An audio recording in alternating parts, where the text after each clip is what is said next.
Hello my dear followers, this is Frank and Angie's channel. We sold everything and left the USSA. Honey, does USA have one S or two S's? Oh yeah, one S.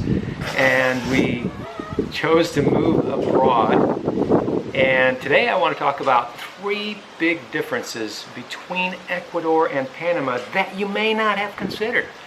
Because I'm not going to talk about the differences that everybody already knows about, like the cost of real estate and the water and all that kind of stuff. So these are totally different things you may not have actually considered, or maybe you have.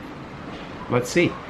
One of them is the Buenos Dias culture in Ecuador. Now, if you've read our material, our books and everything, you know how strict and how important the Buenos Dias culture is in Ecuador, to the extent that if you don't do it, you are considered disrespectful to a point where you're subhuman and just get disrespected. Yeah, it's true. In some cases it has happened to us, and I've done things like, and this was when we were still in our first few years in Ecuador, that I was just slow to pick it up and to just remember it, because I'm just like this type A personality. I want to go into the store and buy these shoes, so I'm just going to walk in, buy them, plop the money on the table, you know. And so, oops, didn't say Buenos Dias. Oh, you know, and so I had to go back out of the store because she was negative, come back in and say Buenos Dias, and then she just totally changed. So I'm just saying, you know, it's super, super strict, important in Ecuador. Whereas, what about Panama? Well, after doing 8 years in Ecuador, it's finally ingrained in me. When I go everywhere in Panama, I'm like, Buenos Dias, but I get no replies. I just get no respect with my Buenos Dias. I mean, occasionally somebody will be like, hey, Buenos Dias, you know. But I noticed that if I say hola first, hola, Buenos Dias, sometimes that works better. But if I just say Buenos Dias, it's just like nothing happened. And it's just such a huge change to me after being pounded into my head. Remember to do this. And then you go to Panama and it's just like, you're doing it all the time and nobody cares. It's less formal here. I did want to say too, I want to add that this is not an insult to the Panamanians. I know that when we talk to the local Panamanians, they all will tell you, especially the workers, they will tell you that life is hard. They have a pretty stressful life in the city. It's hard. It's tough. And you know, it's so expensive here. It's expensive. Life's expensive. That's what it's financial. Yeah, thanks to the prices, which we've talked extensively about. So yeah, the locals are stressed. You know, they're stressed out, and sometimes little things like Buenos Dias just kind of get, you know, swept under the rug. So that's one thing. Now you might say, you know, well, who cares? I don't say Buenos Dias anyway. But you know, if you've spent any time in Latin America and you're used to saying it, you're going to see that difference. Really, when you come away from it, you realize how nice it is to have the pleasantry. It actually is nice, even though sometimes it feels like an obligation. So number two, negotiating is different between Ecuador and Panama. Now in Ecuador, negotiating has been changing with the influx of the foreigners ever since the RAMM magazine pumping. It was much more prevalent back in the day before that started.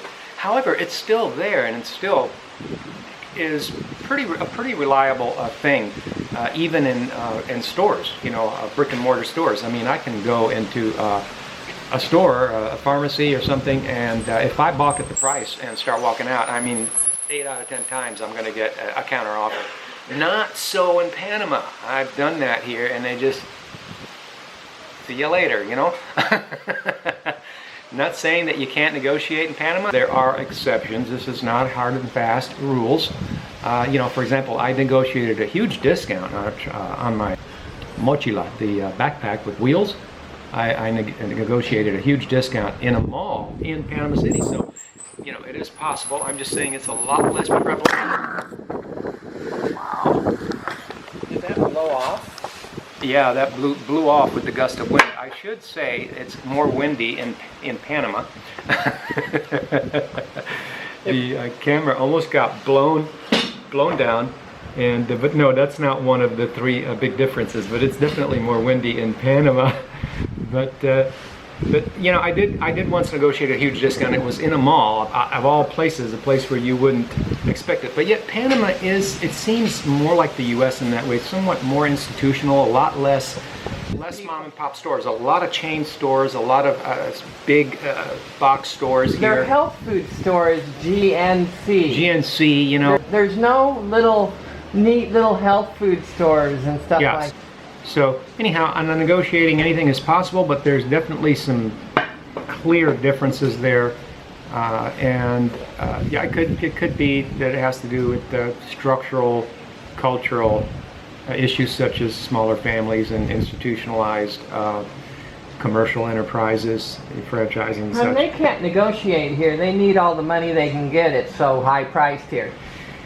Yeah, there may not be, you know, I mean, life is so hard that it's just even considering giving a discount might just be such a hardship that, as a matter of fact, Panamanians are very gregarious people. They're very nice people. I love the Panamanians. So this is nothing about the Panamanians or the Ecuadorians. I love the Ecuadorians too. You have to be a little more sensitive when you're trying to negotiate with Panamanians. It's a little bit different, a little more difficult. So you have to be a lot more passive. Okay, if you get to negotiate at all. So, yeah, that's what I'm saying. Now, number 3 is, you know, I struggled to find a number 3 that hasn't been already worn out, you know, on a lot of information on the internet, and including our videos. And so, but I did come up with this one. It's not the wind. It's not the rain. It's just that there's more green space in Panama. I mean, that is one of the things that in Ecuador just really just ticked me off. You know, it bothered me. It's like you could go, I mean, it's understandable. You're in the center and it's all cement. All cities are like that. But you get out, you know, out of the city 20 minutes in Cuenca, and the houses still don't give you any green space unless you consider a bed mattress sized, I don't even want to call it a yard. I mean, green space. I don't even consider that a green space. I mean, but in Panama, you get out there, you get out of the city 20 minutes. You get 2 mattress-sized yards.